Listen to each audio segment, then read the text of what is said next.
Halo sahabat hidroponik dimanapun Anda berada, saya doakan semua dalam keadaan sehat walafiat dan diberikan rezeki yang melimpah, amin. Siang hari ini panasnya terik sekali. Saya melihat jam di angka jam 12 siang, tapi lihatlah kondisi selada saya tetap segar bugar. Kuncinya di mana? Kuncinya yaitu adalah di suhu instalasi. Saya garis bawahi lagi ya, suhu instalasi, bukan suhu tandon, karena letak akar itu ada di instalasi, bukan di tandon.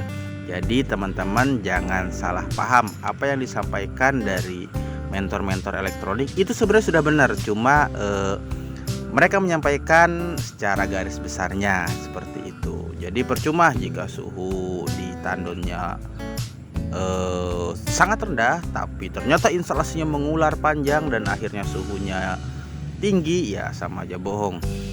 Ini adalah penampakan sawi, sisa-sisa sawinya, dan nanti akan saya ubah semua ke selada karena rotasi. Kebetulan teman saya seladanya lagi terkena masalah, jadi mau dirotasi ke sawi-sawian dulu. Jadi karena tim saya tidak bisa menanam selada, jadi saya ganti, saya sekarang yang nanam selada. Ini adalah sawi jenis Sriti, termasuk jenis lokal sih.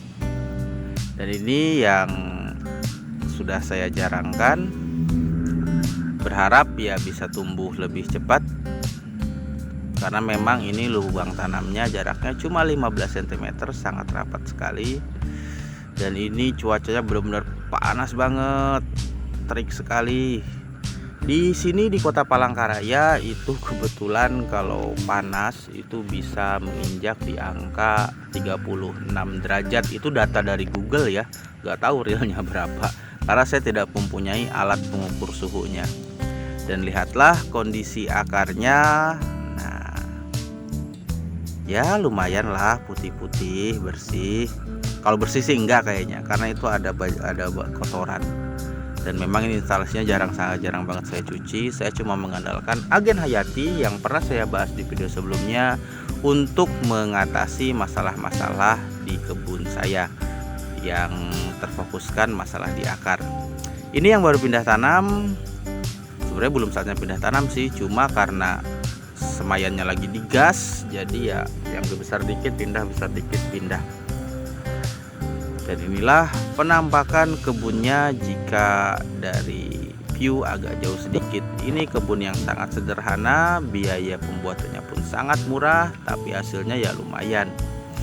Semuanya ini menggunakan bahan-bahan yang sangat murah, mulai dari plastik UV-nya, bahan styrofoamnya, sampai pompanya pun pompa murah, termasuk alat ukurnya pun pH meter saya cuma mengukur menggunakan kertas lakmus, itu pun di awal doang. Kertas lakmus apa kertas pH ya, pokoknya itulah. Di awal sebelum membuat kebun saya ukur air bakunya, ternyata cocok, baru saya bangun kebunnya. Tapi kalau untuk ppm ya saya rutin ngecek juga.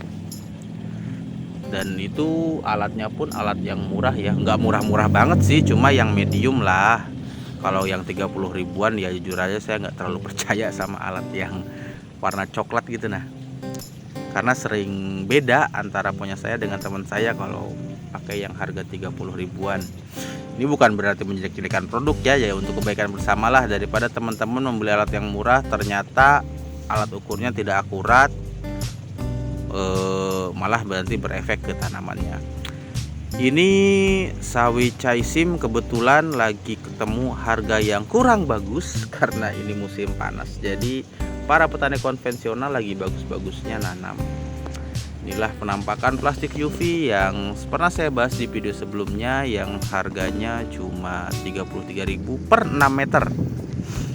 Tampilan atasnya seperti ini. Itu ada tali-tali, itu talinya tali ajir ya, untuk menahan supaya plastik UV-nya tidak terlalu meninggalkan tempatnya.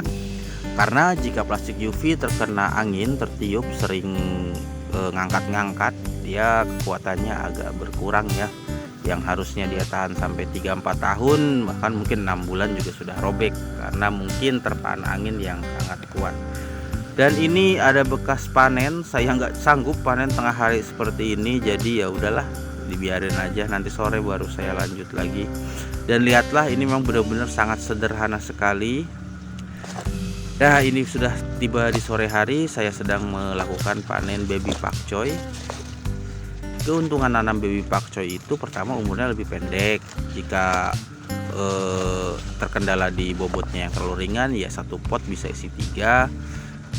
Akhirnya dia bisa mencapai bobot sama dengan satu batang pakcoy yang ukuran besar, tapi dengan waktu yang cukup singkat, dan kemungkinan terserang hamanya pun dia lebih sedikit ketimbang kita membesarkan pakcoy ukuran dewasa. Ya kemungkinan terserang hamanya ya lumayan, apalagi kebun yang saya punya ini hanya mengandalkan sistem perlindungan atap doang, jadi samping-sampingnya tidak saya pasang inset net karena ya lumayan harganya. Jadi ya ini kan konsep kebunnya konsep kebun yang murah, meriah, dan sangat merakyat sekali.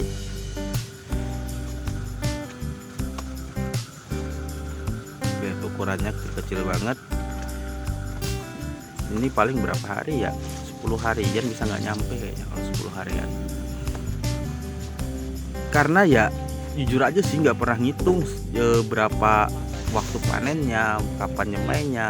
Pokoknya waktunya nyemai ya nyemai, waktunya panen ya panen, waktunya pindah tanam gitu aja sih, terus menerus. Karena ya lama kelamaan ya kita bakal ketemu sendiri dengan feelnya. Nanti umur segini dikira-kira oh sudah saatnya nyemai, umur segini oh sudah saatnya pindah tanam. Jadi nggak terpaku sama data lagi sih. Satu-satunya data yang saya pakai di sini hanya ppm aja kayaknya. Selebihnya tuh sudah modal feeling aja. Yang penting ya tidak mengurangi apa yang dibutuhkan oleh tanaman. Jadi ya kalau menurut saya sih kita harus memahami tanamannya dulu, kebutuhannya apa, baru kita berbicara tentang setup instalasinya. Jika teman-teman ingin tanam kangkung, ya ngapain pakai setup yang terlalu mewah, yang segala aliran oksigennya harus tinggi dan lain-lain, lambat balik modalnya Pak. Karena harga kangkung itu sangat murah gitu. Nah ya terus kalau memang untuk menanam selada ya yang penting airnya ngalir dan banyak oksigennya. Terus diusahakan diminimalisir dari apa yang akan mengundang jamur, karena musuh dari selada itu ya fungi-fungian, bukan ulat-ulatan. Ya memang ada yang diserang ulat, cuma jarang banget. Tapi kalau sudah untuk kita bermain di pakcoy, di sawi-sawian, ya yang penting asal ngalir lah. Mau DFT juga nggak masalah, mau kadar oksigen kurang asalkan jangan kosong ya nggak masalah sih, dia bisa tumbuh dengan bagus juga kalau untuk sawi-sawian. Cuma sawi-sawian ini hamanya atau OPT-nya itu di jenis ulat atau kutu-kutuan. Saya juga sering banget terserang yang namanya apit. Kalau nggak apit itu spider mite, ya macam-macam lah. Inilah hasil panennya untuk pakcoy yang dewasanya. Ini untuk seladanya. Dan ini adalah jenis baby pakcoy yang sudah bertengger di fresh market, dan saya packing memang secantik mungkin ya untuk menarik minat konsumen. Karena prinsip saya, kita menjual bukan untuk menghabiskan stok, tapi agar konsumen membeli lagi. Jadi ya bukan cuma memikirkan kitanya doang, tapi kita juga harus memikirkan toko yang kita titipin. Oke, mungkin sampai situ dulu videonya. Mudah-mudahan ini bisa menginspirasi bagi teman-teman. Saya Yogi, terima kasih.